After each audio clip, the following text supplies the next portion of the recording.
बच्चों, आगे का पद पढ़ते हैं। मैं निज रोदन में आग लिए फिरता हूँ, शीतल वाणी में आग लिए फिरता हूँ। कवि कहते हैं कि भले ही दुनिया को मेरा रोदन सुनाई दे, मेरा रोना सुनाई दे, परंतु इनमें भी एक राग का भाव। लोग कहते हैं कि मेरा रोने को भी लोग एक राग की तरह बताते हैं, जिसे केवल मैं ही अनुभव कर सकता हूँ।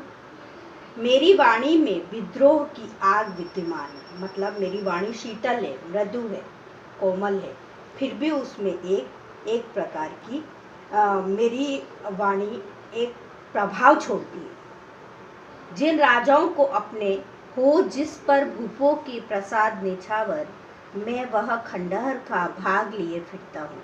जिन राजाओं को अपने सुंदर महलों पर घमंड है, उन महलों से सुंदर तो मेरे खंडहर हैं।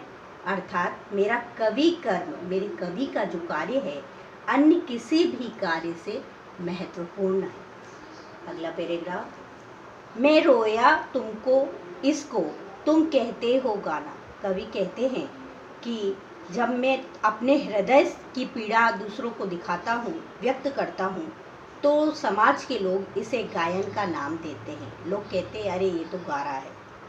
मैं फूट पड़ा तुम कहते छंद बनाना। कवि और दबी आवाज़ में और ज़ोर से रोता है। लोग इसको छंद या कविता के रूप में बताते हैं। क्यों कवि कहकर संसार मुझे अपनाए, मैं दुनिया का हूँ एक नया दीवाना। कवि चाहता है कि ये दुनिया उसे अपने दीवाने रूप में स्वीकार करे, न कि एक कवि रूप में। मतलब चाहे दुनिया के साथ उसके संबंध कैसे भी हों, पर मेरे मन में उनके प्रति प्रेम भाव है। अगला पैराग्राफ। मैं दीवानों का वेश लिए फिरता हूँ, मैं मादकता निशेष लिए फिरता हूँ। कवि कहते हैं कि दीवानों का वेश मतलब मनमौजी, मस्ती में मस्त, और निशेष मतलब जिसमें कुछ शेष न हो।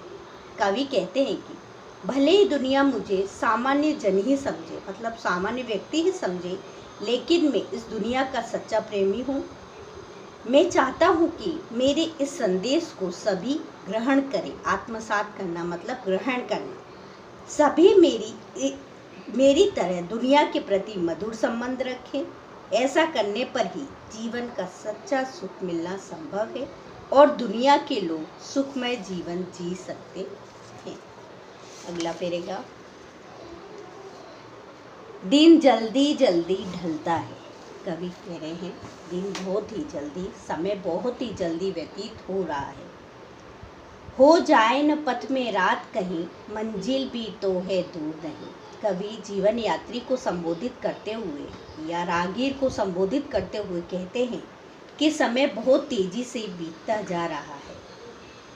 अब तो तुम्हारी मंजिल भी दूर नहीं है, इसलिए तुम्हें शीघ्रता से आगे बढ़ना चाहिए। मंजिल, लक्ष्य आपका दूर नहीं है, इसलिए आपको जल्दी ही आगे बढ़ना चाहिए। ये सोच थका दिन का पंथी भी जल्दी जल्दी चलता है, दिन जल्दी जल्दी ढलता है। जिस तरह दिन भर चलकर थक जाने वाला पथिक राहगीर भी संध्या होने पर कदम तेजी से उठाता है कि हमें अपने मंजिल को पाना है, हमें लक्ष्य को पाना है, इसलिए हम जल्दी जल्दी चले, फटाफट चले। ठीक उसी प्रकार जीवन समाप्ति से पूर्व ही तुम्हें अपना लक्ष्य प्राप्त कर लेना है कि जीवन समाप्त हो उससे पहले ही हम अपने लक्ष्य को प्राप्त कर लें। अगला पैराग्राफ। बच्चे प्रत्याशा में होंगे, नीरों से झांक रहे होंगे। प्रत्याशा मतलब पाने की इच्छा। चिड़िया संध्या होने पर चिड़िया के बच्चे अपने घोंसलों संध्या होने पर घोंसलों में बैठे पक्षियों के बच्चे कुछ पाने की आशा में चहकने लगते हैं। नीड़ मतलब घोंसले। नीड़ अपने घोंसले से अब उनको इंतज़ार है कि हमारी माँ आके हमें चुगा देगी। पर ध्यान परों में चिड़िया के भरता कितनी चंचलता है, दिन जल्दी जल्दी ढलता है। जब चिड़िया को ये ध्यान आता है कि उसके बच्चे उसका इंतज़ार कर रहे हैं तो उसकी चंचलता और बढ़ जाती है और वो उनके पंखों में तत्परता के भाव देखे जा सकते हैं।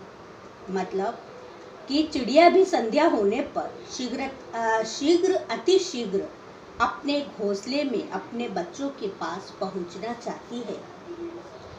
कवि जीवन यात्री को अपने लक्ष्य की प्राप्ति के लिए समय रहते प्रयास करने चाहिए, ऐसा बोल रहे हैं। अगला पैराग्राफ, मुझसे मिलने को कौन विकल, मैं हूँ किसके हित चंचल। कवि कह रहा है कि मुझसे मिलने को कौन विकल, विकल मतलब व्याकुल और विकल मतलब व्याकुल। कवि कह रहा है जब तक मनुष्य के हृदय में मिलन की व्याकुलता नहीं होती, किसी के मिलने की इच्छा नहीं होती, तब तक उसके पैरों में शिथिलता ही दिखाई देती है। जब तक उसके पास कोई लक्ष्य नहीं होता तब तक व्यक्ति उसका किसी कार्य में मन नहीं लगता। यदि उसके पास लक्ष्य होता है, किसी चीज़ को पाने की इच्छा होती है, तो वह अपना कार्य बहुत तेजी से करता है। कवि कहते हैं कि लक्ष्य प्राप्ति के पश्चात का सुखद अनुभव ही आगे बढ़ने के लिए प्रेरित करता है। इसलिए हमें समय रहते ही जागरूक हो जाना चाहिए। अगला पैराग्राफ,